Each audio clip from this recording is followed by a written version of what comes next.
It's time for Tiger Talk on the Tiger Sports Network. Tiger Talk, live from Tiger Club inside the Robins Center on the Fort Hays State Campus, is brought to you by these premier Tiger sponsors. Golden Belt Bank of Hayes and Ellis, banking one story at a time. The Hayes Med Orthopedic Institute, expertise, technology, compassion, all right here. BTI, your John Deere dealer with locations in Buckland, Great Bend, Greensburg, Hoxie, Ness City, and Pratt. BTI, our family in partnership with your family.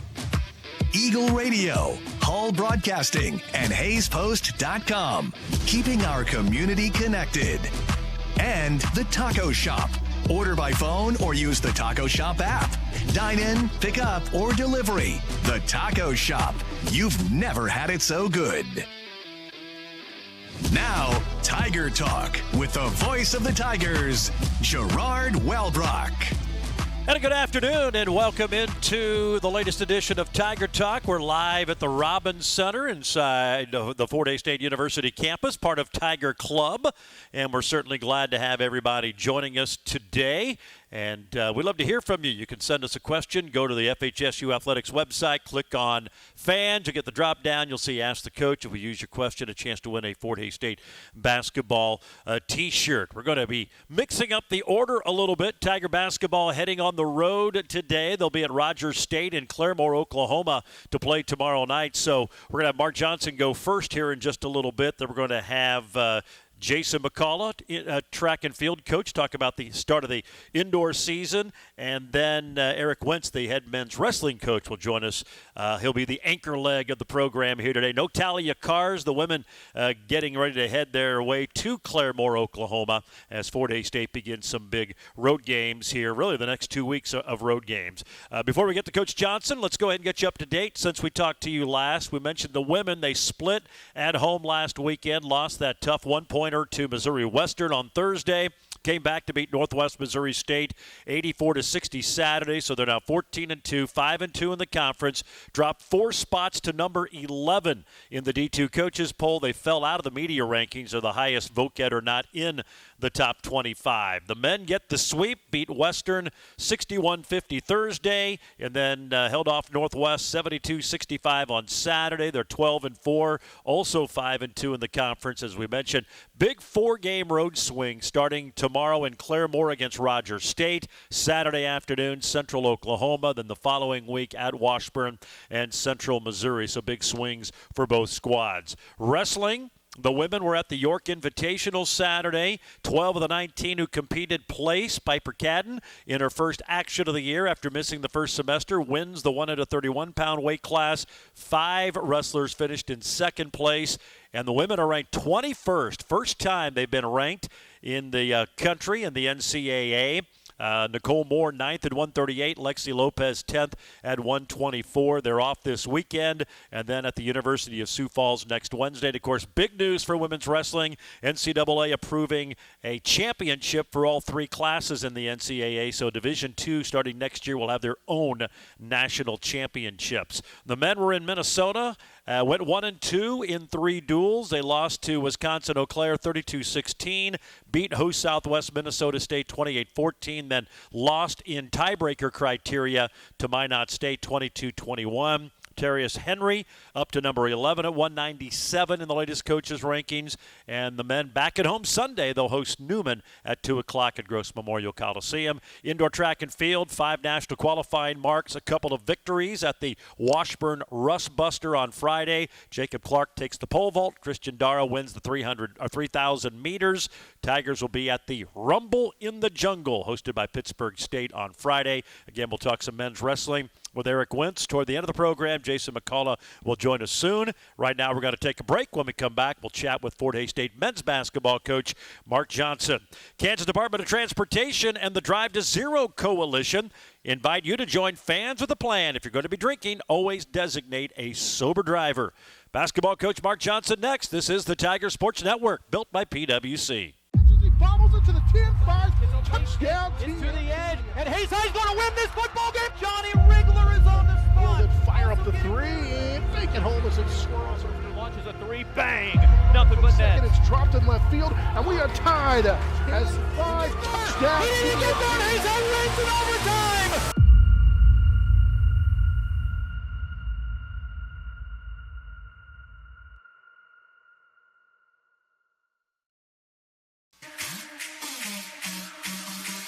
On the shot clock. He's guarded by Nelson. Between the legs, into the lane, stops, spins, step through floater, in and out, no good. Tips it up and in. That tip in will be his 5th rebound. He's the first Tiger ever to get 500 assists and 500 rebounds, and it's a tip in to boot. And the Tigers have their biggest lead, 59-50. Yeah, some of the action from last Thursday in their win over Missouri Western. That was a tip in by Caleb Hammocky. Yeah, first Tiger, 500 or more assists, 500 or more rebounds. Of course, he already, the week earlier, became the school's all-time leading scorer. So, yeah, more accolades and more numbers for the Tiger senior point guard. Tiger Talk today brought to you by the Taco Shop. Order by phone, use the Taco Shop app, dine-in, pick-up, delivery. They're just east of the Fort Hays State campus on A Street, the Taco Shop. You've never had it so good. Joined by men's coach Mark Johnson. He'll kick us off today, and yeah, that was a nice another accolade for Caleb. We've talked a lot about what he's meant to the program, but more importantly, a couple of big wins last week over Missouri Western, avenging a loss at their place not quite 2 weeks prior, and then you hold off Northwest Missouri State on Saturday, and with this 4-game schedule here on the road the next couple of weeks, really had to have both of those games and give your guys credit, found a way to win them both. Yeah, they're important wins. I mean, you look now as we're moving ahead here, very probably the most difficult part of our schedule is getting ready to get upon us here, so we had to take care of business. Obviously, Caleb was really good. He was the MIAA Player of the Week, I think, for the second time. He had a really good week. You know, I think that play right before the tip-in describes Caleb more than anything. He took a pretty big cut over his eye and had to come out of the game, and he came back, and they kind of put it back together a little bit, and the very next play he drove in and dunked on a guy. You know, most people when they get cut, get hit, they're going to be a little hesitant to go in there and get hit again, and he didn't even think about that. He just went barreling in there. So he had a great week. Kyle was really good this week. He was great against Western. Might have been his best game as a Tiger. I thought the foul trouble really got him stymied against Northwest, but when he came in the last 13 minutes of the game, he scored 10 points, which was big. Trey had his probably best game on against Northwest. Feel like he's moving a little better with his back, and I think he's moving better, so he's playing better. But overall, good week. Thought we did a lot of great things. Showed some resiliency down 7 with 12 minutes to go to come back and win. Played pretty well against Northwest. Like I said, Northwest is better than the record. They've had some tough luck losses. The only negative, we didn't finish very well. We didn't find the Glock kid the last minute of the game, but other than that, it was a good week. Yeah, you go back to the Western game. You were down 44-37 with 12-13 to go. You outscored them 24-6 the rest of the way. That was impressive, and I thought a key to that was Sean Riley. He was struggling on the offensive end, but he's been so much better defensively this year, but I thought he really gave you a boost and just kind of became an enforcer on the defensive end. Yeah, he was really good. You know, I forgot to mention him against Northwest. He had 15 and 11, and that double-double was we really needed. Yeah, Sean got off to a great start to the season. Has kind of gone on a lull a little bit, and I think it's gotten in his head. I think really his free throw shooting has maybe affected other parts of his game, and I thought he did a good job of battling through that. And then the big thing with Missouri Western, we finally made threes. At their place, we could not shoot the ball from the perimeter whatsoever. And then the first half, we were 2 of 10. The second half, we come out, go 6 of 12. And I realize it's only 4 more shots made, but that's a huge difference. That's 12 more points, and anytime you can get 8 to 10 to 12 more points a half, that changes you from low 50s, low 60s up to the 70s. And the pace of play that they were playing at, 72 was a decent number against Northwest. And then, like I said, if we would have shot it better the first half, I think we could have got to 70 against Western. And those games are, what we're getting ready to face is so unusual. It's so weird. We're in the same conference. There's 7 teams. The way we're doing our scheduling is 7 teams in the South, 7 teams in the North. You play your side twice, their side once. There is a complete distinct difference between the two divisions. Yeah. All the South teams play at a fast tempo. They're more athletic. They're pretty good offensively. probably don't guard as well as the North. The North is much more physical. Pace of play is a little more deliberate. So, I mean, we're totally changing what we're facing here this coming week down in Oklahoma. And they call the game for whatever reason. They've done this forever. I don't think the difference in style has been quite as distinct as it is right now between the two sides. But they call it so much closer in Oklahoma. I don't know why that is. We're in the same league. So it'll be and part of the reason maybe they play different styles is they're allowed to if you breathe on them, it's a foul. Up here, it's, you got to really hit somebody to be a foul. Well, as we've seen this year, Caleb might not have thought it was a foul, but yeah, he took the blow and came back from it. You mentioned the line for Kyle, 18.6 boards in that game against Missouri Western, and then he had a kind of a rough start, got in the foul trouble, but gave you some big minutes down the stretch, hit a big three in the game the other night against Northwest Missouri State. He seems to be a kid who handles adversity, and maybe the first half didn't go well or whatever the case may be, and maybe you've had to get on him a little bit, but he seems to be able to put that behind him and just move on to the next play. And then we've seen it so many times, he'll come out the second half and just be dominant, and that's not always easy to do. He's still a younger kid. I know he's been around the program, but he seems to handle maybe the negative side of it better than a lot of guys. Yeah, he's got a lot of Hadley in him. I mean, for Hadley Gillum, a lot of times Hadley didn't know what the score was, who was winning or who was losing, so he never really got bent out of shape of what was going on. I think Kyle's got a little bit of that about him too, a little bit. He's just out there focused on that possession, and he's a good player. Yeah, we're really excited about his future, and we need other scorers besides Caleb, and he gives that for us. But I agree, he's pretty even keel with what he's doing and doesn't really let the moment really affect his play. He's really shot the ball from three pretty good, where he's really improved, I think, in the last, whatever it be, 4 weeks of the season, is finishing more inside the three-point line. He's getting the shooting percentages up where a guy his size need to be at.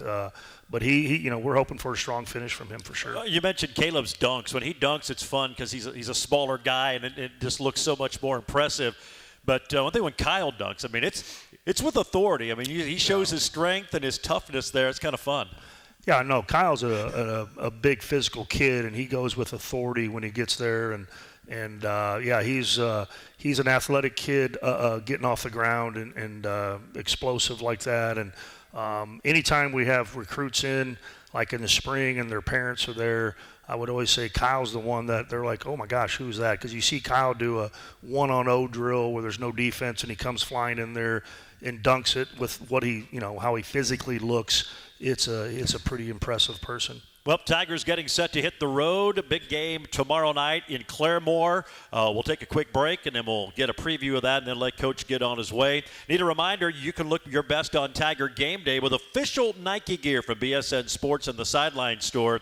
Go to FHSUathletics.com, click on Shop. That's where you'll find hundreds of products and designs. And the cool part, every item is customizable. So go to FHSUathletics.com, click on Shop, and open up the Tiger Team Store. We'll take a break, come back, get a preview of the games this weekend in Claremore and Edmond as Fort Hays State heads to Oklahoma. We'll do that next here on the Tiger Sports Network, built by PwC. Being a foster grandparent has definitely given me a purpose in life. Just been so happy, just so much more energy than being at home alone doing nothing but watching TV. It's the best part of my life.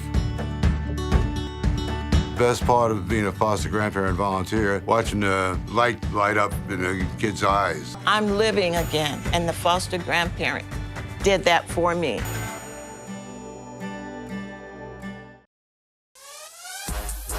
Here's Caleb, gets a screen, dribbles over to the left wing.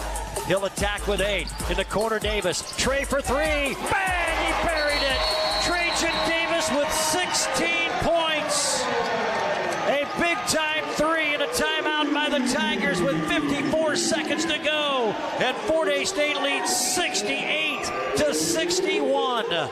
Yeah, some of the action from Saturday. Trey would finish 18 points and 3 boards, couple of assists, 7 of 9 from the floor, and 2 3-pointers. So a big game for Trey, as Coach mentioned, looking like he's feeling as good now as he has at any point this year. And he was a big key and will be a big key this weekend. Tiger Talk brought to you by BTI. They're your John Deere dealer. Locations in Buckland, Great Bend, Greensburg, Hoxie, Ness City, and Pratt. BTI, our family, in partnership with your family. Talking with men's basketball coach Mark Johnson. Tigers headed south. They'll be in Oklahoma this weekend. Claremore tomorrow to take on Rogers State. And then Saturday afternoon in Edmond to battle Central Oklahoma. And let's start with tomorrow. Big game. But Rogers has been, just a steady program, and they're right behind you, 5-3 in the standings.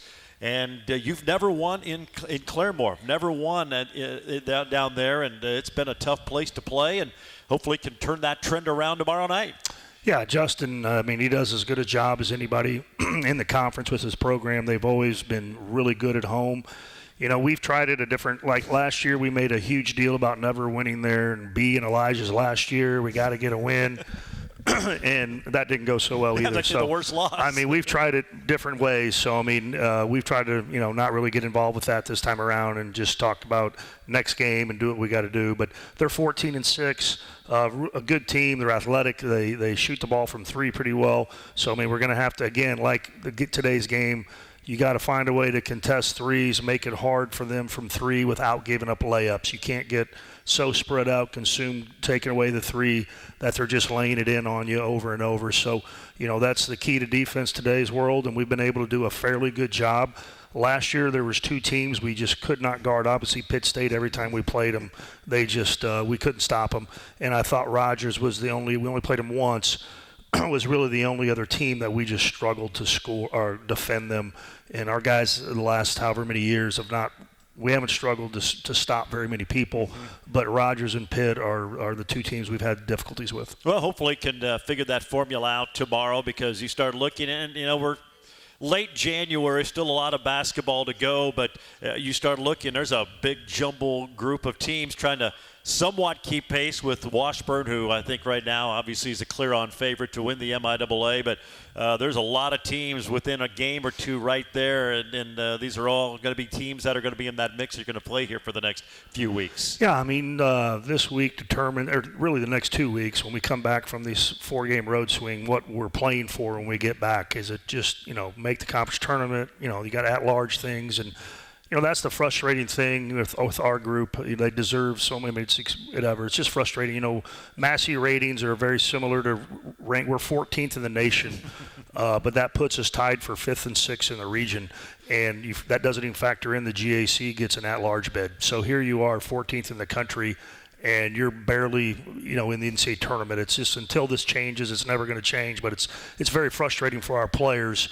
So these are big games, these 4 games. If we want to not have to have pressure to win the conference tournament to get in the NCAA tournament, we got to go out here and win some of these games. And, we're going to have to play well to do it. We're going to have to play hard, and we're going to have to play well, make some – at home you can get away with not shooting the ball well. We're going to have to make we don't have to be perfect. We don't have to shoot 50% from three.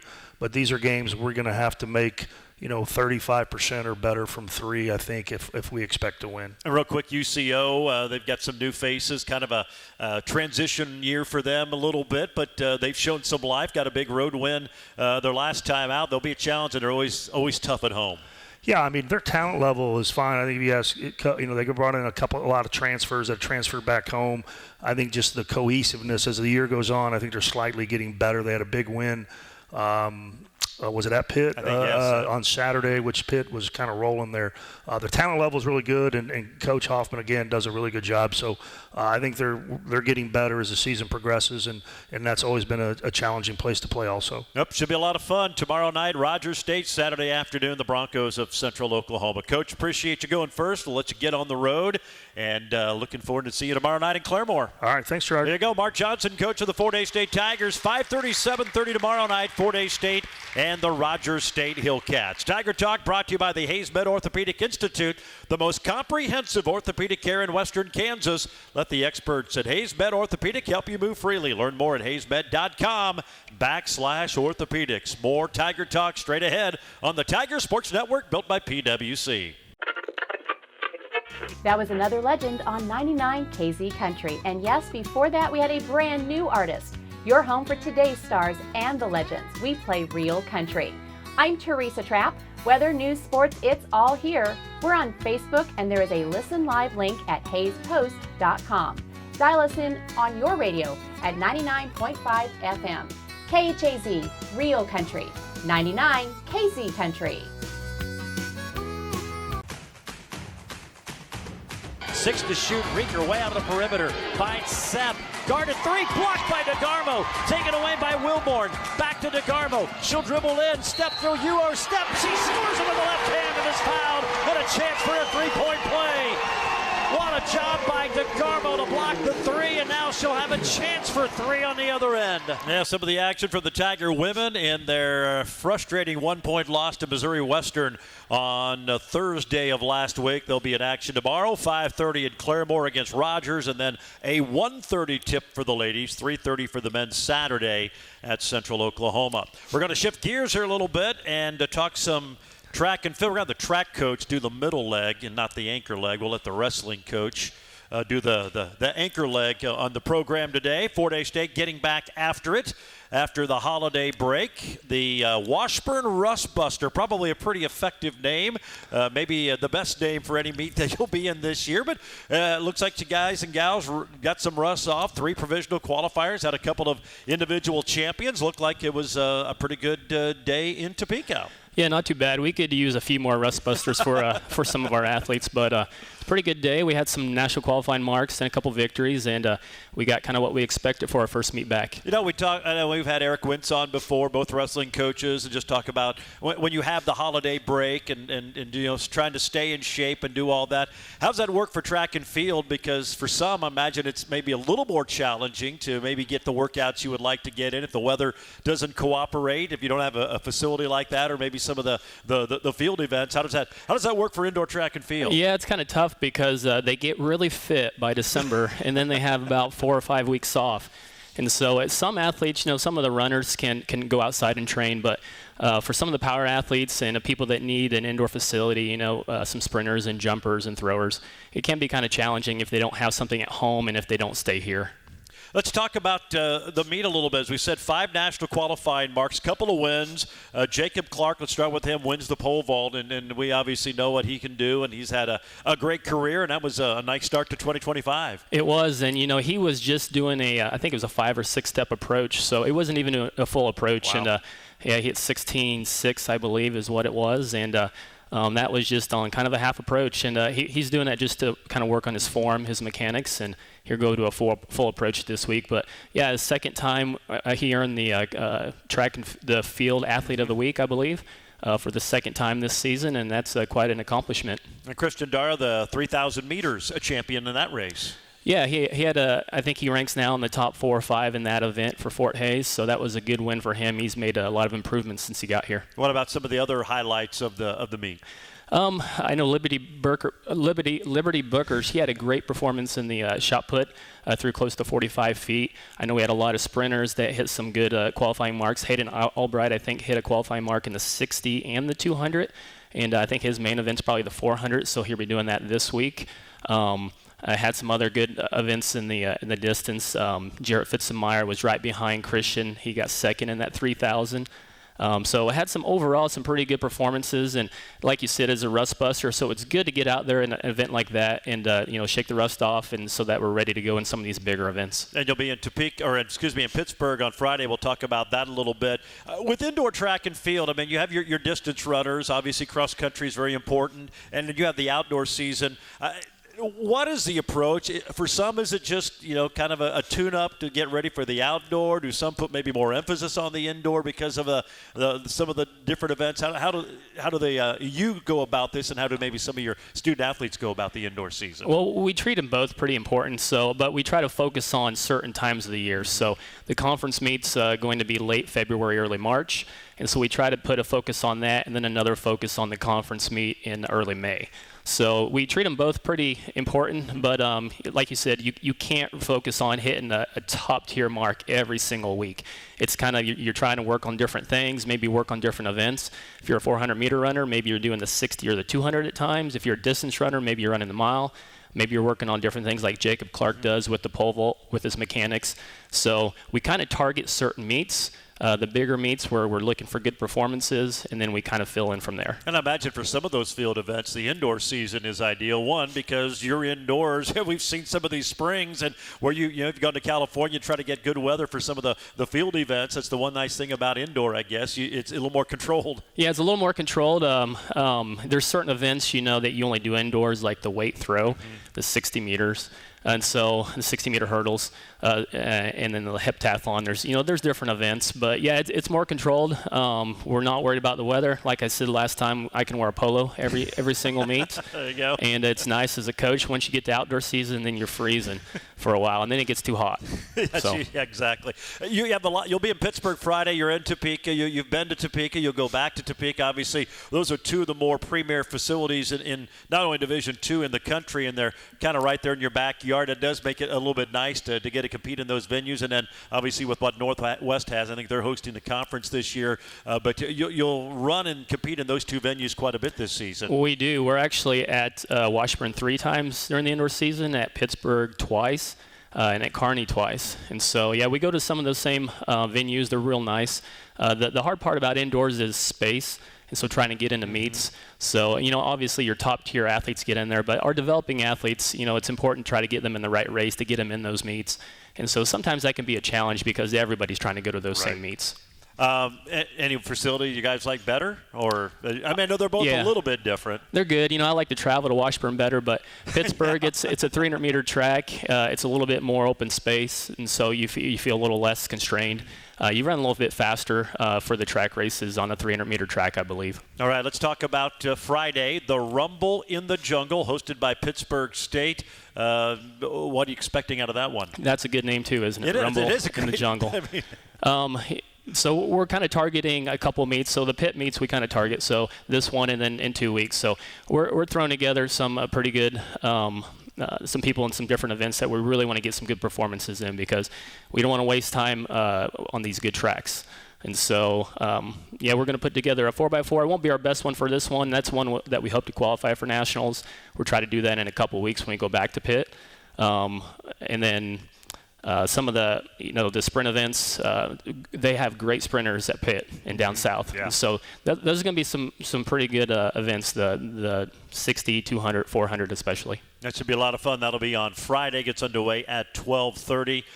Health-wise, how you guys doing coming back out of the break into your first meet? It's kind of hit or miss. Some people are kind of banged up from, maybe not training as well as they could have and then coming back and training pretty hard. So for the most part, fairly healthy, but have a few bruises along the way. It's almost like you start over. It's almost like a new season. You had the pre-Christmas, and now you have the 2025 portion of your season. Yeah, it kind of is, and that's why we don't try to. We try to look a little bit later on in the season to really hit our good marks. Mm-hmm.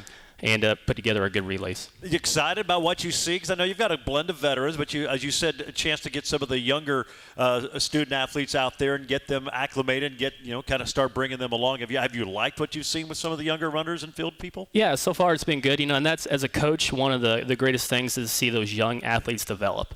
So you get someone like Jacob Clark, who's a superstar now. He was a developing athlete at one time. He was a 15-foot vaulter at one time, and now he's 17'4". And so that's what you like to see is those athletes develop. And that's what, to me, is one of the most rewarding things, is seeing the young athletes develop into those superstars. Well, it's been fun to watch, and hopefully it'll be a good day on Friday. It gets underway at 12:30. The Rumble in the Jungle, hosted by Pittsburgh State. Anything else? I don't think so, All Gerard. right, sounds good. We'll let you go, Coach. As always, appreciate it. Good to have you back on the program, and good luck down in Pittsburgh on Friday. All right, thanks, Gerard. There you go. Jason McCullough, head indoor and outdoor and cross-country track and field coach at Fort Hays State. Rumble in the Jungle this Friday afternoon in Pittsburgh. Tiger Athletics proud to partner with the Kansas Drive to Zero Coalition, and they encourage you to join Tiger fans with a plan. Always have a designated driver or other sober ride to and from your destination. We will take a break. Be back with Eric Wentz, head men's wrestling coach on the Tiger Sports Network, built by PwC. When it comes to screen printing and embroidery, your first choice should be Redeem Designs in Hayes. Turn it up with Redeem Designs, where it's not just about the products, it's about the partnership. At Redeem Designs, you're part of the process. They work closely with you to ensure your vision comes to life. So turn up your 2024-25 season with Redeem Designs. DeGarmo, 6 to shoot. Katie right wing, dribbles to the foul line, pump fakes, doesn't shoot, flips it up. I think it was supposed to be a pass, and it went in. And she just smiles at Hollenbeck. That was a pass attempt, and when it's going good, it's going good. DeGarmo on the pass scores the bucket to make it 46-30. Yeah, it was a nice play on Saturday. Tiger women knocking off Northwest after the tough 1-point loss. Played one of their better games of the year and beat Northwest Missouri State. Again, men and women on the road this weekend, Thursday, tomorrow at Rogers State, and then Saturday in Edmond. Tiger Talk today brought to you by Golden Belt Bank. Your life has a story. Golden Belt Bank wants to get to know that story. Golden Belt Bank of Hayes and Ellis. You can visit them at goldenbeltbank.com. We're joined now by Eric Wentz, head men's wrestling coach at Fort Hays State. The Tigers in Minnesota last weekend. They had three duels: Wisconsin-Eau Claire, Southwest Minnesota State, and Marshall, who hosted it, and Minot State as well. We may go back even before that. You were supposed to go to Colorado. Last time we had you on the program, we were talking about the trip to Gunnison, beautiful Gunnison this time of the year, and it didn't quite transpire. The weather didn't cooperate, so you had to kind of shift, and then you end up going to Hastings College. Tell us about that. It had to be, one, obviously the travel, but then the shift, the schedule like you did, when you did, and to turn around and go compete somewhere completely different, a whole other state. Yeah, when we watched the weather the whole 2 or 3 days leading up to that trip, and then as soon as we hit the Colorado border, it's like somebody turned a switch on. We had 60-mile-an-hour crosswinds. We had blowing snow. We had to go around one jackknife semi that was on the shoulder. Barely gave us enough room to go around, and then we limped our way to Lyman, and sat in the IHOP for a while in Lyman while I-70 got shut down, and luckily we were able to get back on the road to go to Colorado Springs and then over to Gunnison, and we hit Colorado Springs, and CDOT notifications said change required, 8 inches of snow, high winds. We were not allowed to travel past Colorado Springs, and then looking at the weather for the next day, we thought we could get there, but we may not be able to get out. So after some conversations with the admin, we decided, let's just turn around and come back. And my red shirts were already going to the Hastings Open. And so we just drove back to Hayes on Saturday or Friday morning, got a workout in, and just hopped right back on the bus and went to Hastings. Had a really good weekend at Hastings. So it all worked out. Is it cruel and unusual punishment for a wrestler to be stranded at IHOP? A little bit. But it was better than sitting on the bus. Well, that's true. That's a good point. Good point. But I made sure everybody got a little something to eat. We got the guys who were cutting weight. We got fruit and some other stuff, and then of course the coaches, we ate pretty good. Yeah, of course. But it was, like I said, it all worked out. The guys' spirits were good, and the drive back to Hastings actually worked out in our favor, I think. Yeah, talk about Hastings. You had a good performance up there. Yeah, there were some up and down matches, but putting 2 guys in the finals, they had tough outcomes in the finals. Connor Padgett got caught in just a really awkward position against a Kearney guy who's like a 60-year guy. Ryan Patterson making the finals was big.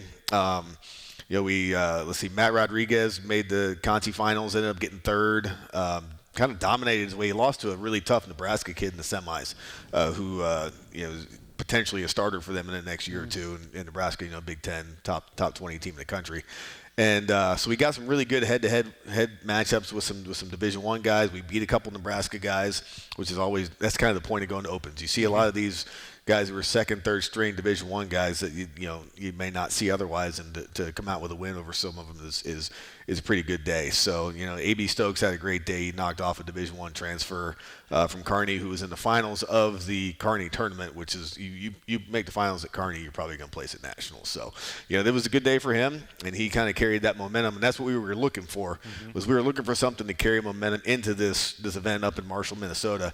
Get some guys on the winning side and start feeling good as we get into this dual portion of our season. Well, you go 1-2. That was this weekend up in Marshall, hosted by Southwest Minnesota State. Lost to Wisconsin-Eau Claire. Beat the host Mustangs of Southwest Minnesota State, and then lose to Minot State 22-21 on tiebreaker criteria. Tough team loss there. Yep. Maybe explain that, how that all works with the tiebreaker. Yeah, so there's like 12 different tiebreaker steps. If you come down to, if the dual meet's tied at the end, it goes to number of 6-point victories, which includes a forfeit. So you get 6 points for a pin, you get 6 points for a forfeit. So the number of, what this one came down to was the first criteria, which is number of 6-point victories. And they forfeited heavyweight, and unfortunately, we got pinned twice. So they beat us. They had one more 6-point victory than we did, and that one was a tough pill to swallow because they, at the beginning of the year, they started out in the top 25. Their 133-pounders ranked 17th. Their heavyweight, who was not in the lineup, he's banged up, was an All-American last year. And so they've been in and out of the top 25, and we lost a 1-point match, we lost an overtime match, and we got pinned twice. So that was a tough one to swallow. We were in every match, just the overtime one really hurt because it was a guy that Connor Patch is definitely capable of beating, and I think the guy that he beat from Southwest Minnesota beat the Minot State guy that he lost to in overtime. So that was we had some tough conversations after that duel. So, but overall, Eau Claire was they're I think ranked 5th in Division III right now, and they had some really tough guys. They've got a lot of older guys. Their 174 is returning national champion, and when you're a returning national champ, you're good no matter what division you're at. So that was a tough duel for us, but and they found ways to put bonus points on. But AB Stokes had a great win. Yeah, can I ask you about him? AB 3-0. 3-0, all bonus point victories. The guy he beat from Eau Claire is 32 years old. Wow. I thought I had the oldest guy in the gym with Cody Castelline, who's 30. This guy was an All-American for Wisconsin lacrosse in 2012. Wow. And runs a club. That's actually impressive that he's still doing it. Yeah. So that was a big one. The only complaint I had about AB is he gave up the first takedown in all of his matches. But, in the one against Southwest Minnesota State, he got taken down first, but then started pouring points on. And the guy was about to get turned, and it was going to be a tech fall. And the guy, we used to call it the Jersey Tornado back on the East Coast, but he calls for injury time as he's going to his back to give up the tech fall. And I think he, I'm not gonna say he was looking for a way out, but let's just say coaches said he was perfectly fine after the duel. But and then getting a tech fall in like a minute and a half against Minot really set the tone for that for that duel. So it was a great day for AB and a couple other guys. So. And Ostrand, I know you brought him here as your wrestler you bring to Tiger Club. He they got the forfeit in the last match, but he also won both of his and ended up going 3-0, and he's been doing pretty well at heavyweight for you. Yeah. Rye's been great. He's all 6'5". So he looks like he'd be on the basketball team. Yeah. And Coach Johnson was kind of eyeing him down when I had him on his visit a couple years ago. Well, they're going to need some to graduate some guys next year. He looks like either a defensive end on the football team or a down low guy. Do all guy. three sports. What the heck? Yeah, why not? But he's really starting to turn the corner. It's as a redshirt freshman. There's always a learning curve. And the only thing we got to worry about Rye is we actually got to put some meat on him. He's 240 pounds on a heavy day. Wow. Trying to wrestle, even at 6'5", when you're wrestling 285 pounder, that's still a pretty big difference. So we're gonna work on getting some meat on him. He's very healthy. He eats very healthy. He works out all the time, which is great. But we got to force some sugar and some carbs in him or something. You're at IHOP. I know. Yeah, we got to get some beef on him. So. All right, real quick. We're about to run out of time. Newman on Sunday, a conference duel. Tell us about what to expect. Newman, always a tough team. They've got a really solid 165-pounder, Jace Fisher, who's in and out of the top 10. But realistically, we feel like that's going to be a good dual meet for us to start, get back into our conference swing of things. So, it's going to be a great one. There's a couple of swing matches, and one of them being heavyweight. So, no pressure, Raya, but you got to get on your horse this weekend. So there you go. It's going to be a great event at home. So. All right, sounds good. That will be at 2:00 at the Coliseum, Fort Hays State in Newman. Coach, as always, appreciate your time and. Go get those Jets. That's right. Thank you. There you go. That is Eric Wentz, head wrestling coach at Fort Hays State. And that's going to wrap it up for Tiger Talk. Certainly glad to have you with us today. We'll see you again next Wednesday. Again, a reminder, Tiger basketball, 5:30 for the women, 7:30 for the men tomorrow night from Claremore against Rogers State. Hear them both on the Tiger Sports Network and KJLS. And then 1:30, 3:30 Saturday in Edmond. We'll see you next week. Tiger Talk, live from Tiger Club inside the Robins Center on the Fort Hays State campus.